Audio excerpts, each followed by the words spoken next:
주의 법을 따른다. 첫 번째로 넘으면 안 되는 선은 넘지 않는다는 제목으로 말씀을 전하겠습니다.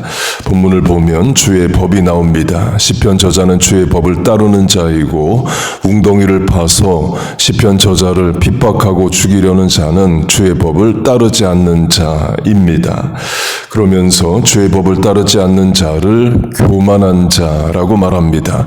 곧 하나님이 계시고 하나님의 법이 있고 그 법을 안 따르는 자가 있고 교만이 나옵니다. 이는 선악과 사건과 연결됩니다. 하나님이 주신 법으로 아담과 하와에게 명령하십니다. 선악을 알게 하는 나무의 열매를 먹지 말라 하셔요. 먹으면 정령 surely 죽는다 하십니다. 그러면 선악과를 안 먹고 다른 과일들을 먹으며 살아가면 됩니다. 이 지구상의 과일의 종류가 2000가지가 넘는답니다. 하나님이 메뉴판에 2000가지를 적어 놓으신 거예요. 다 먹어도 되는데 하나만 먹지 말라 하신 겁니다. 선악과의 의미 중 하나는 하나님이 하나님 되시고 사람이 사람 되는 경계선, 보더라인, 라인에 선악과가 있는 겁니다. 바꿔 말하면 넘으면 안 되는 선, 레드 라인에 선악과가 있어요. 아담과 하와가 에덴 동산의 주인처럼 살아갑니다. 하나님이 창조하신 동물들의 이름을 지어주는 명명하는 권세를 갖고 시간, 공간 자유롭게 다 사용을 합니다.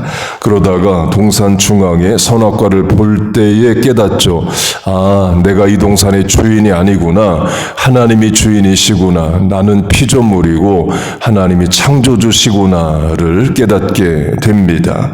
우리식으로 하면 아파트 렌트를 삽니다. 시간, 공간 자유롭게 사용합니다. 매달 월초가 되면 깨닫죠. 아, 내가 주인이 아니구나. 렌트비를 내야 되는구나를 깨닫습니다. 곧 하나님이 하나님 되시고 사람이 사람 되는 선에 선악과가 있는 것과 같아요. 그 선을 마귀는 넘으라고 말합니다. 선악과를 먹고 하나님처럼 되라. 곧 하나님의 자리에 오르라 유혹을 합니다. 그게 죄이죠. 같은 차원으로 이집트 시위대장 보디발의 집의 노예로 사는 요셉이 있습니다. 주인이 보디발이 요셉에게 자기 먹을 것을 제외한 모든 것을 다 맡깁니다. 그 집안의 자원, 물자, 인적, 공간, 시간 다 요셉이 마음대로 할 수 있어요. 그러나 넘으면 안 되는, 자기 마음대로 하면 안 되는 게 하나 있습니다. 주인마님이에요. 주인이 주인 되고 요셉이 요셉 되는 경계선에 주인마님이 있습니다. 마귀는 그 선을 넘으라고 유혹합니다. 주인마님이 동침하자고 유혹을 해요. 동침하면 주인의 자리에 오르는 게 되죠. 곧 요셉에게 선악과와 같이 넘으면 안 되는 경계선에 주인마님이 서 있습니다. 요셉은 넘지 않습니다. 다윗도 마찬가지입니다. 다윗이 왕이 되고 우리아가 신하가 되고 밧세바가 백성이 되는 그 손에 밧세바가 서 있습니다. 다윗은 넘으면 안 되는 선이에요. 10계명 7번 가늠하지 말라. 10번 내 이웃의 아내를 탐하지 말라. 그 말씀의 경계선에 밧세바가 있는 겁니다. 그러나 다윗은 그 선을 넘죠. 밧세바와 범죄하고 우리아를 죽입니다. 10계명 6번 살인하지 말라의 죄도 지어요. 곧 다윗이 넘으면 안 되는 선을 넘습니다. 우리도 넘으면 안 되는 선들이 있습니다. 부모 자녀 관계, 남편 아내 관계, 사업 직장 대인 관계, 하나님 앞에서 넘으면 안 되는 선들, 하면 안 되는 말, 행동들이 있습니다.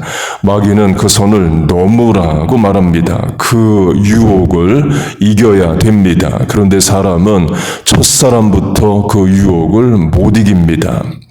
그렇게 하나님이 사람에게 주신 법이 선악과를 먹지 말라, 먹으면 surely 정령 죽는다 말씀을 하셔요. 그런데 뱀이 나타나서 하와에게 이렇게 말합니다. 선악과를 먹어도 surely 정령 죽지 않는다고 말해요.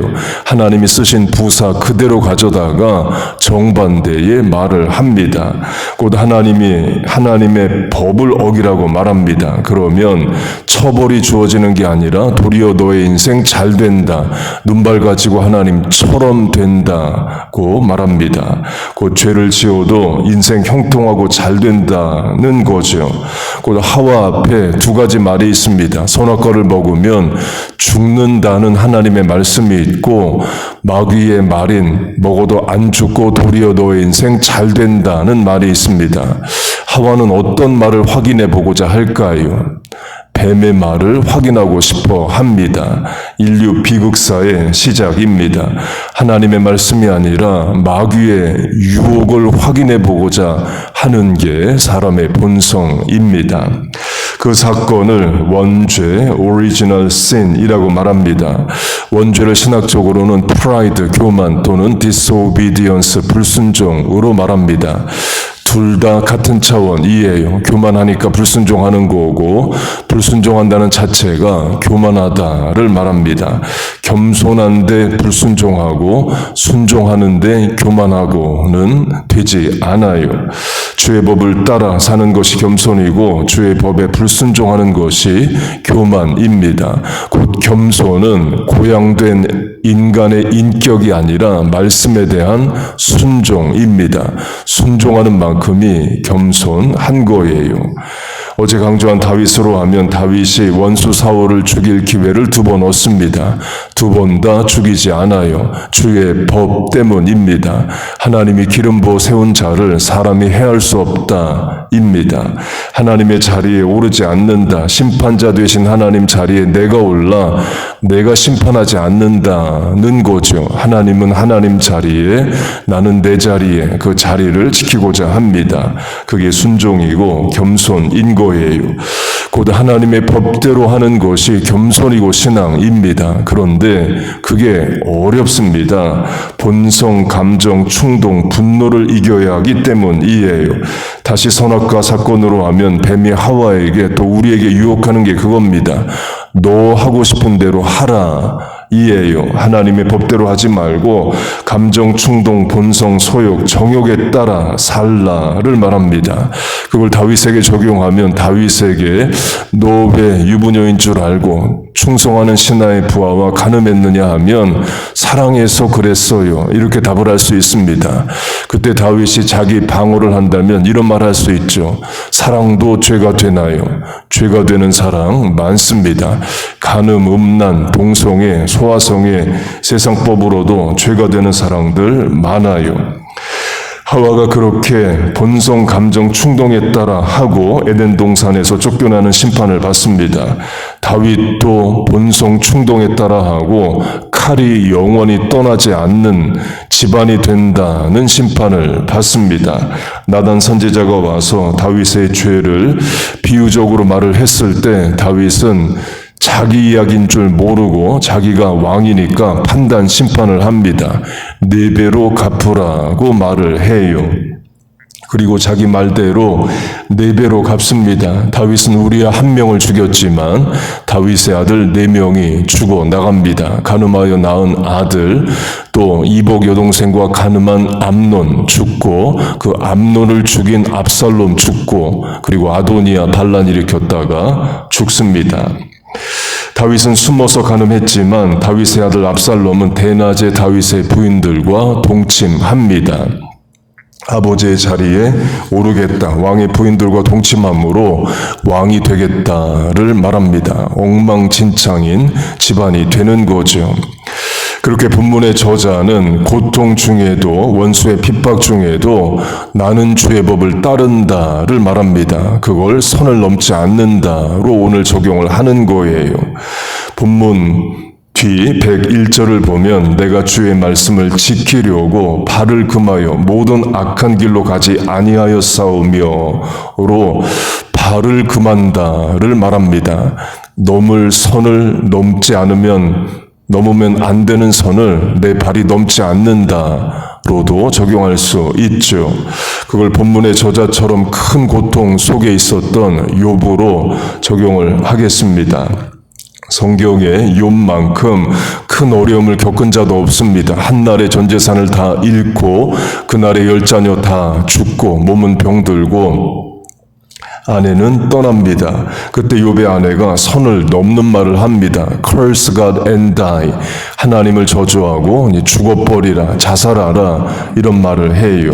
그 말은 욥의 아내는 이미 하나님을 저주했다는 거죠. 분명 욥의 아내도 큰 고통 중에 있습니다. 그러나 해서는 안 된 말을 한 거예요. 아무리 큰 고통에 있어도 하나님을 저주하는 말을 하면 안 됩니다. 남편에게도 죽어버리라 그렇게 말하면 안 되죠. 그렇게 욥의 아내가 고통 중에 선을 넘습니다. 그때 욥이 이렇게 말을 합니다. 그대의 말이 어리석은 여자의 말 같도다. 우리가 하나님께 복을 받았은즉 화도 받지 않겠느냐 하고 이 모든 일에 욥이 입술로 범죄하지 아니하니라.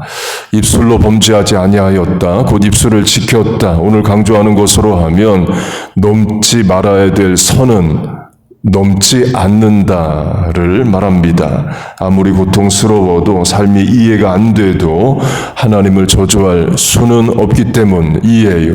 본문의 저자도 분명 고통 중에 있지만 자신을 지키고 믿음을 지키고자 합니다. 그걸 주의 법을 따른다로 말을 합니다. 하나님과의 관계에서도 사람과 사람 관계에서도 우리가 넘으면 안 되는 선들이 있습니다. 마귀는 늘 유혹합니다. 그 선들을 넘으라고 말해요. 그게 죄입니다. 하나님은 법을 주셔서 말씀을 주셔서 우리 인생의 울타리를 치십니다. 그 울타리 안에 있는 것이 자유고 또 평안이고 복인 거예요.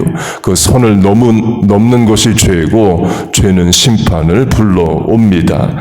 말씀에 따라 살아가는 지혜와 판단력과 실천을 우리와 자녀 교회에 주시기를 주의 이름으로 축복하고 축원합니다. 아멘. 기도하겠습니다. 하나님, 본성을 이기는 신앙생활을 하게 하여 주옵소서. 하나님의 말씀이 방패와 산성과 울타리가 되어서 우리와 자녀와 교회를 지켜 주시옵소서. 죄된 본성에 휘둘려 살지 않게 하시고 말씀이 방패와 산성이 되게 하시옵소서. 오늘도 하나님 의지하고 주의 말씀을 듣고자 새벽에 모였습니다. 새벽 성도들의 삶에 은혜와 복을 주시고 이 아침에 간구하는 기도에 응답하여 주옵소서. 예수님의 이름으로 기도하옵나이다. 아멘.